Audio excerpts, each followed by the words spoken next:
buckle up because it's going to be a ride. I can tell you now, this is going to be a multi-parter. My name is Shania, just Shania Banton, and I have been a filmmaker for the past 11 years, and I have been a full-time director, writer, and producer for the past 3 years, and I have been a screener for a film festival for the past 2 years. So you wrote a script and you want to get it produced, but not only do you want to get it produced, you want to get it produced with star talent for whatever reason or another, whether you want this to get into a lot of film festivals, whether you want this to be really intriguing to a lot of studios, whatever your reason is behind trying to get star talent, I'm going to answer the questions on how you can potentially attract star talent for your film. The first thing that you want to do is find a solid producer, a producer with experience. If you want to figure out what kind of producers you need to be on your dream team, go ahead and watch my last video. But you truly want to make sure that you find a great producer. How do you do that?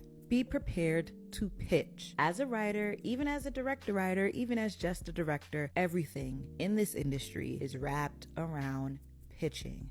You need to pitch people on your story, especially when it has to do with a film, because they're going to be taking so much of their time pouring into your project. They want to ensure it is something that they too believe in. So be prepared to pitch to the producers that you want. Let's go back a little bit. You can find producers who just want to get started and give them an opportunity. It's all dependent on the level, the scale, the time that you have spent in this industry, and the level that you believe that you are at. If you are at a specific level where you are like, I want an experienced producer attached to my project, be prepared to pitch these new producers that you may or may not have rapport with on your story. What does that look like? Have a completed script that you feel like is fine-tuned enough to submit. Don't send them your first draft. This is your first impression. Do not give that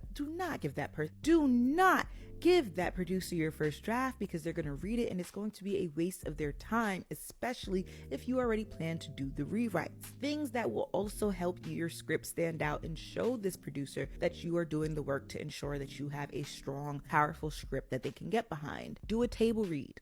It doesn't have to be in person. Do a virtual table read. I've done it for my feature films and it helped me so much to do the rewrite. And once that rewrite was done, this producer that I also have rapport with was even more excited to be onto this project, because they saw me do the work. They saw me implement the notes and make it better and refine it. Have friends read it, have coworkers read it, have fellow writers read it and ask them for feedback if they have the capacity to give it. It's important for you to do research on who these producers are. What kind of films have they produced already? If you have a horror script and you're reaching out to a drama producer, I don't know if there may or may not be any alignment there. Yes, you can have a conversation and find out. Most producers sign on to projects that they're interested in. So if they have not signed on to a horror project yet, they may not be interested in it. Always make sure that you're vetting and asking the correct questions to make sure that there is alignment between you and said producer. Now, I also want to say that the producer isn't always the prize. You two are the prize, and I need you as a filmmaker, as the writer, to believe that. In the same way that you're pitching this producer, you need to also be vetting them to make sure that they are a fit for your project, that this is the person that you want out in the field promoting your project and telling people to get involved. There have been many a times that I've seen people select producers that would go out and talk about their project and do it a disservice because that producer may not be skilled enough in their pitch. Their pitch may not be good. They may not understand the project. They may not even be good people. And now you have them attached to your project, out there pushing your project, and people are saying no based off of the producer and not off of you and the project. So at the same time that you're pitching this producer to be a part of your project, this is also a team. You want to make sure that you are vetting them and making sure that they are a good fit for you. Now, if you're a writer and you also want to direct this project, please make sure that you are pitching that too. Those are two different types of pitches right there. Those are two different types of pitches. Not only are you pitching the story as the writer, if you want to direct this, you now need to pitch your vision and your ability to do so.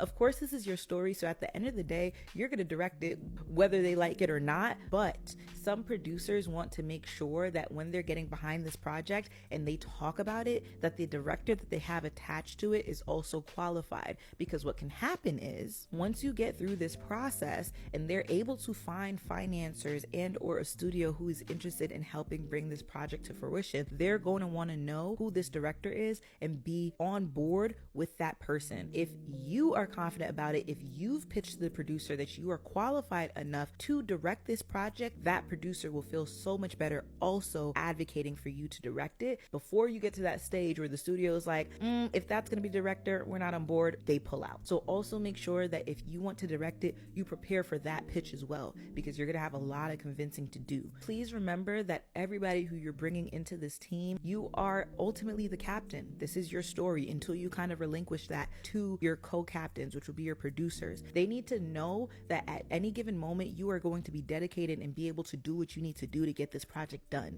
If you are a person who may not be fully sold on your career as a filmmaker, do not waste anybody else's time, because once this producer says that they are on board and they get their feet on the ground and start setting up meetings to talk to people about this story and why people should be interested in investing, being a part of this project, they need to know that you are ready to take it the whole way. So let's say you pitch this producer, they're excited about it, you pitch them to direct it as well, they're excited about that too, and now they're on board. Buckle up, because it's gonna be a ride. Come back for part 2.